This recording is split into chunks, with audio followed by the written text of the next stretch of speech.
Muito bem, professor. Bom, uma outra pergunta aqui no nosso SMS é o seguinte. Ela é um pouquinho extensa, mas deixa eu falar aqui, eu vou lê-la inteira. Mas a questão é a seguinte: como que Deus lida com o ser humano pecador que promete que vai mudar e cai? Promete que vai mudar e cai. Olha só aquela pergunta. Quando erro, sei que errei e peço perdão. Mas o que mais me machuca é que volto a cometer esse mesmo pecado. Por mais que eu tente, acabo pecando e não consigo fazer o certo. Isso me traz tristeza, pois prometo para Deus que vou mudar, mas não consigo. Essa é a luta de muitos de nós. Nós reconhecemos que pecamos. Às vezes até prometemos que vamos mudar, mas somos amarrados nas correntes do pecado que fazem nos derrubar novamente. O que a palavra de Deus, o que o nosso Deus vê em nós sermos desse jeito, professor? Pois eu quero mostrar para você uma coisa. O apóstolo Paulo tinha esse mesmo conflito que você, eu, o Tito e todos os outros telespectadores têm. Aqui diz Romanos 7, a partir do versículo...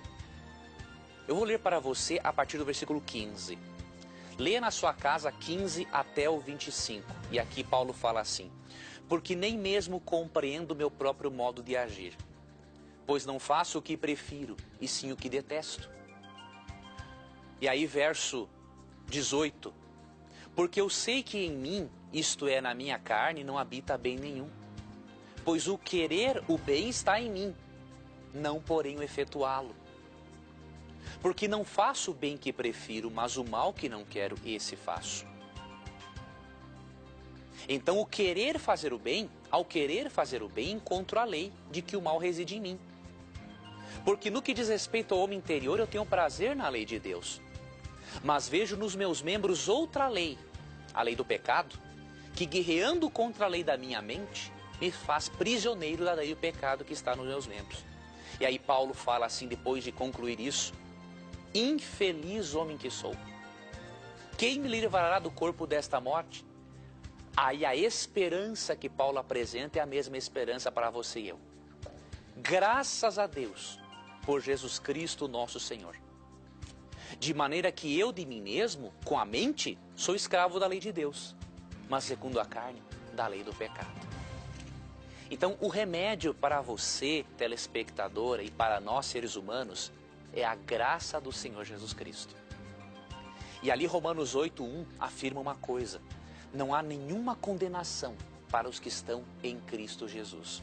Ou seja, cada vez que você pecar, você peça para Deus o perdão, porque Cristo lhe garantiu esse direito. É claro que você terá suas quedas, mas na medida em que você for orando e se fortalecendo, a quantidade de pecados, a facilidade com a qual você cai, ela vai diminuindo, tá? Então lute, não desista. Deus não deixa de amar você. E vou lhe dar um outro conselho: não prometa nada a Deus. Por quê? O próprio Paulo afirma aqui no verso 18, ele fala assim: o querer o bem está em mim, não porém o efetuá-lo. Você e eu não conseguimos. É por isso que Filipenses 2,13 diz que Deus efetua em nós o querer e o realizar.